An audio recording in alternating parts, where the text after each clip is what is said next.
A good chance of showers and storms because of a cold front. After the cold front, Friday through next weekend, it'll turn cooler with lows in the mid-50s lakes to the low to mid-60s in the triangle, and we should see highs in the mid-80s again with lower humidity and plentiful sunshine. Taking a look outside right now, looking at mostly clear skies, temperatures in the 70s here locally and across the state. Temperatures are in the 70s and 80s, still pretty warm into Austin and Dallas.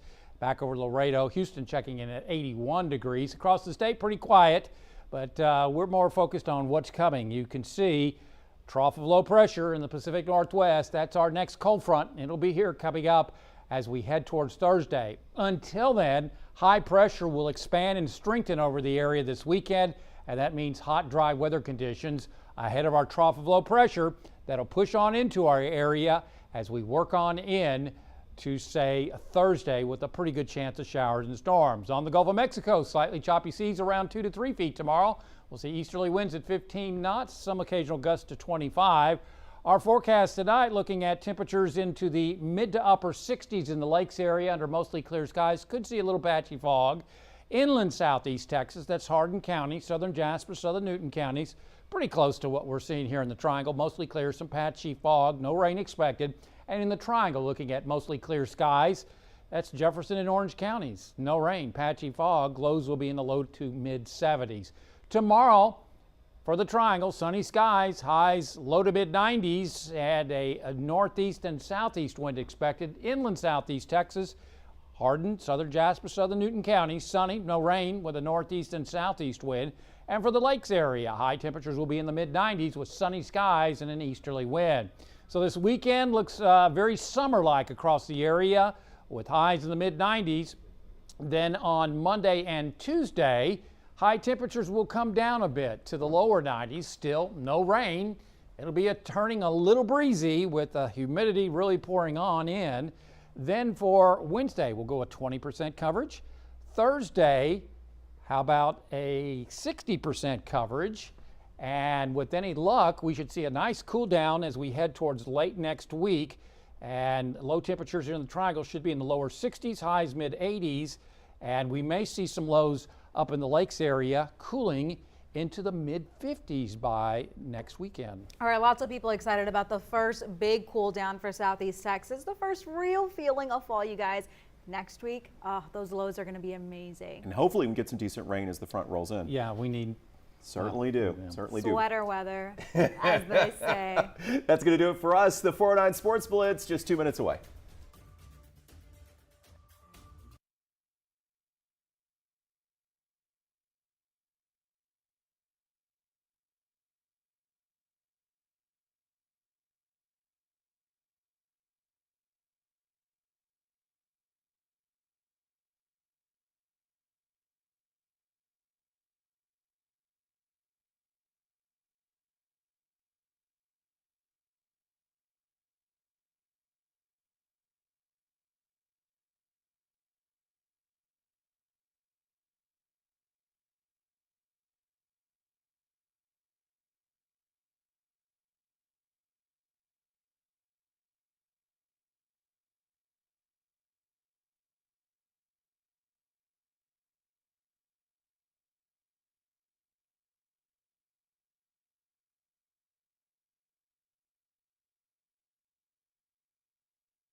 Live from the 409, MCT Credit Union presents the 409 Sports Blitz on 12 News.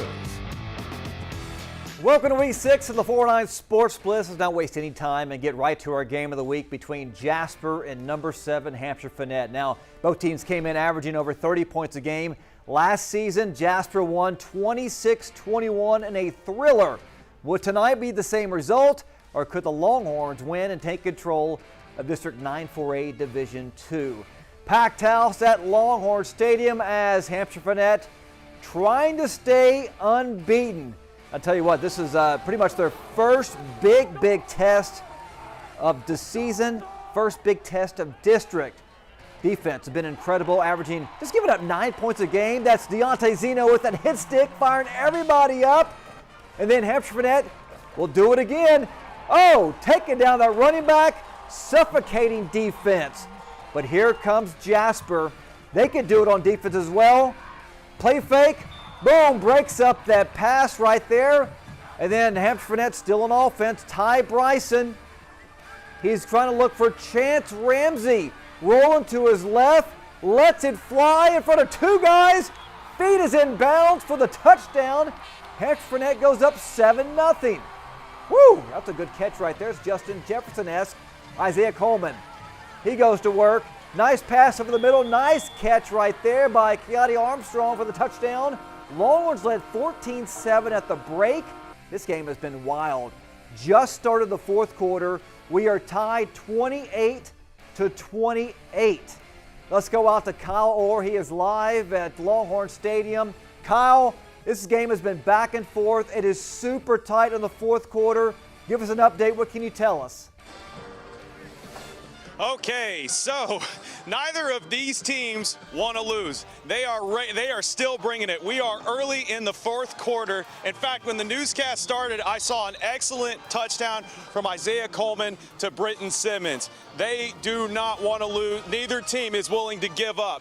So right now it is tied 28-28. We have Hamshire-Fannett knocking on the door of Jasper. And like I said, it's still early in the fourth quarter. I have no idea who's going to run for this one. Nobody does. This game has been amazing. The fans on both sides of the ball have been absolutely amazing, absolutely electric. Just saw a great tackle. This is an amazing game. Out of all the games I've been to this season, this one is a nail biter. So I got to say, Nick, this is a great game, and I am very curious to see how it's going to wrap. But as of now, what I'm seeing. Okay, all right, so Jasper has the ball. Looks like they're going to try to make it all the way back to the end zone. My name is Kyle Orr, 409 Sports. Hey, Kyle, what yard line is Hamshire-Fannett on right now? Well, Hamshire-Fannett, they surrendered the ball to Jasper, so now Jasper, they just moved up about 20 yards. They are currently on their own 30-yard line and moving forward. Oh, this is shaping up to be a classic game. We'll try to get back with you before the end of the night. Thank you, Kyle. All right, let's stay in this district. Number 2 Silsbee look to remain undefeated against the Hart and Jefferson team in search of their first win of the season. Let's pick it up in the second quarter. Silsbee leading 14-0. Michael Mosier handing off to Trey Kibbles. He's going to fight his way into the end zone. Extra point was no good. It is now 20-0 Silsbee. All right, HJ trying to answer. It's Brandon Lee. Oh, the bag of trickery. The reverse to Sam Jones. This one goes for about 20 yards and a Hawks first down. How about that? A few plays later, Lee to Jones, the slant. Touchdown, Tigers now lead 20-7.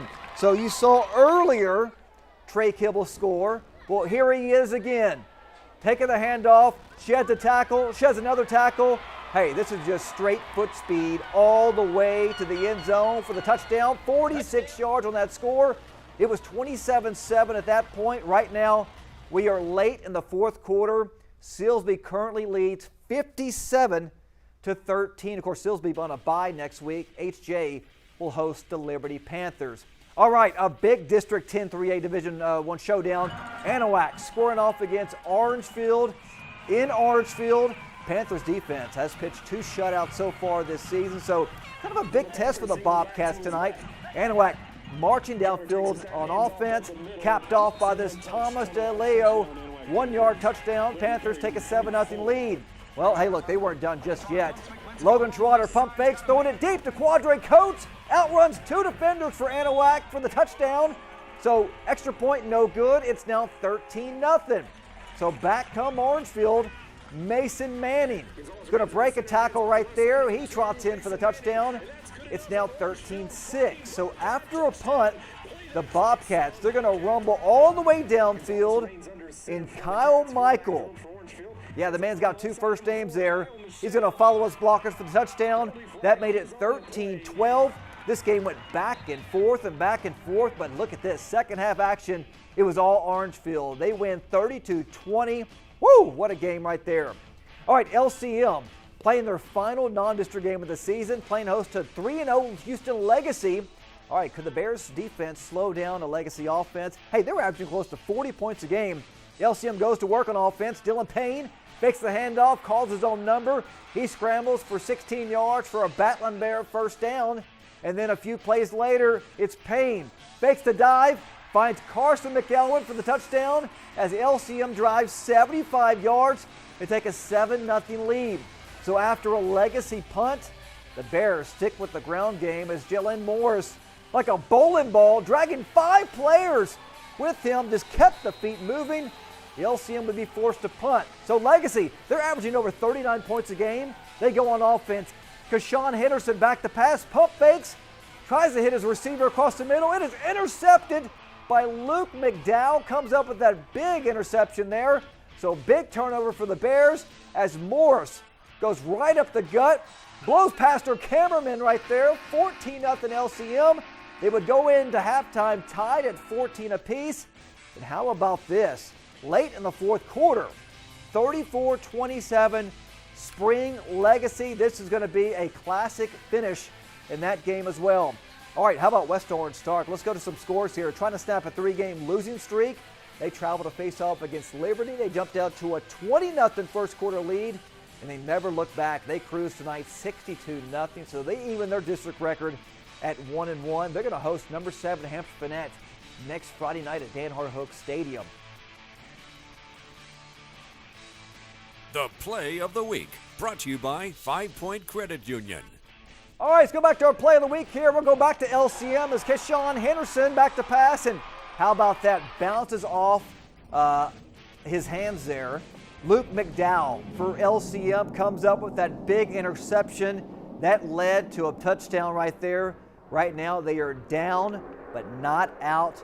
LCM trying to look to tie it and possibly go into overtime, but that is your 5 Point Credit Union Play of the Week. The Band of the Week, brought to you by Donaldson Auto Group, Silsbee.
Live from the 409, MCT Credit Union presents the 409 Sports Blitz on 12 News.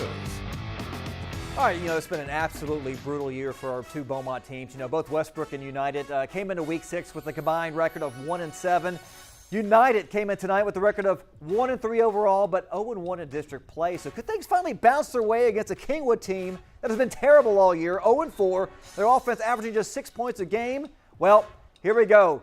This is a big touchdown by Beaumont United. Then Kingwood, well, they come back, throw the pass right there, fights his way into the red zone.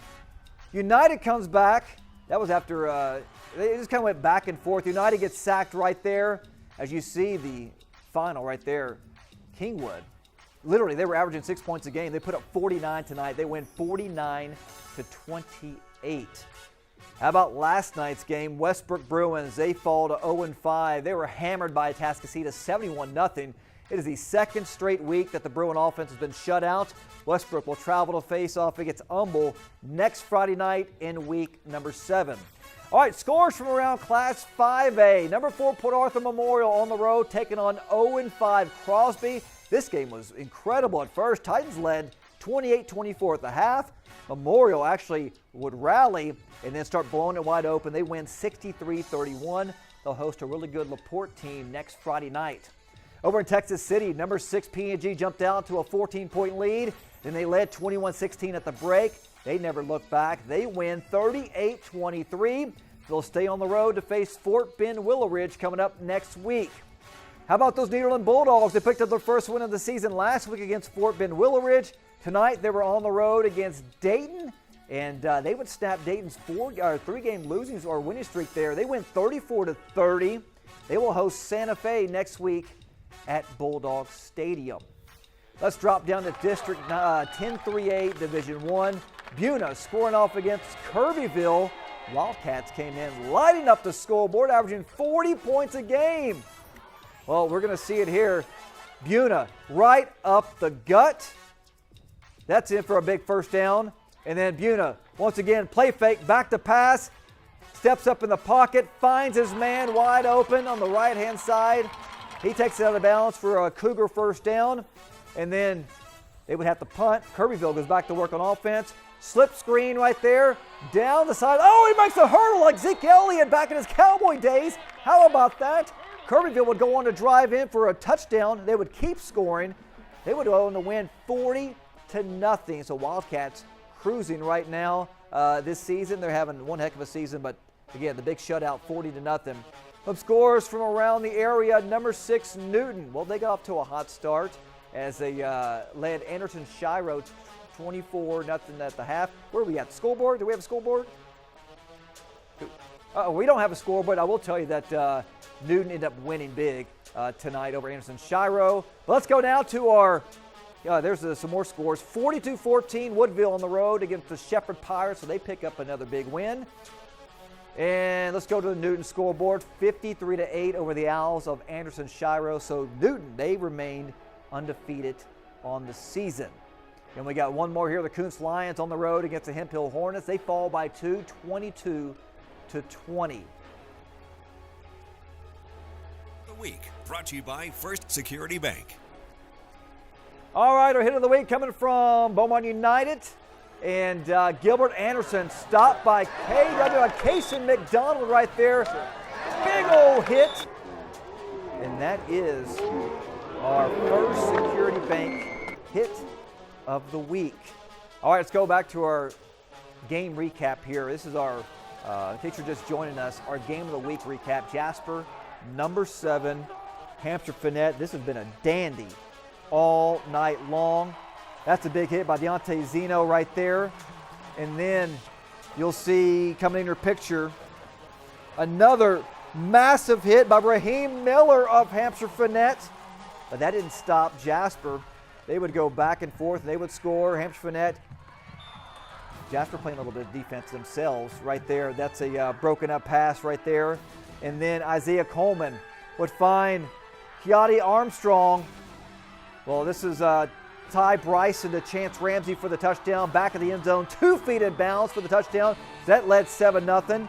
And then Isaiah Coleman for Jasper would come in, would score a touchdown to Keadia Armstrong.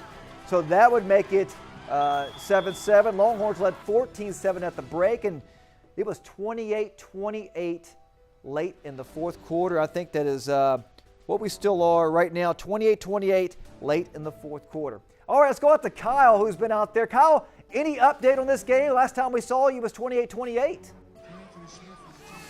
Sure. Well, they are still deadlocked at 28-28, and once again, Hamshire-Fannett is knocking on the door of Jasper. Ty Bryson, their quarterback, has got them all the way here. They just keep punching it in. They are knocking on the door right now, trying to figure out how they're going to get in that end zone. So we're at about 4.5 minutes on the clock of the fourth quarter. Bryson takes the snap. He throws it. Incomplete pass to number 7. So yeah, this has been an amazing game so far, and I have to say both fans have quieted down quite a bit because this is such a nail biter of a game. So right now they're trying to figure out what they're going to do. Not sure yet, but yeah. So yeah, I'm looking forward to how this game is going to end. We might go in overtime. I don't know. I'm live here at Hamshire-Fannett. Kyle Orr, 409 Sports. Off some scores right now. We got a little bit of time left. You know, Silsbee, they defeated Hardin-Jefferson 64-13. Again, like you said, you saw Kyle 28-28, Hamshire-Fannett and Jasper. Orangeville 32-20 over Anahuac. We had Nederland 34-30 over Dayton. Hardin falls to Tarkenton 27-26. LCM down by 1 late fourth quarter. Spring and Legacy's up 34-33. Of course, Kirbyville knocked off Buna 40-0. And of course, Port Arthur Memorial all over Crosby 63-31. So that's going to do it for week 6 of the high school football season. Crazy scores, crazy games all across Southeast Texas. We'll be back here next week for week number 7. It's going to be a good one. From all of us here at 409 Sports and 12 News, we'll see you back next week. The Band of the Week, brought to you by Donaldson Auto Group, Silsbee.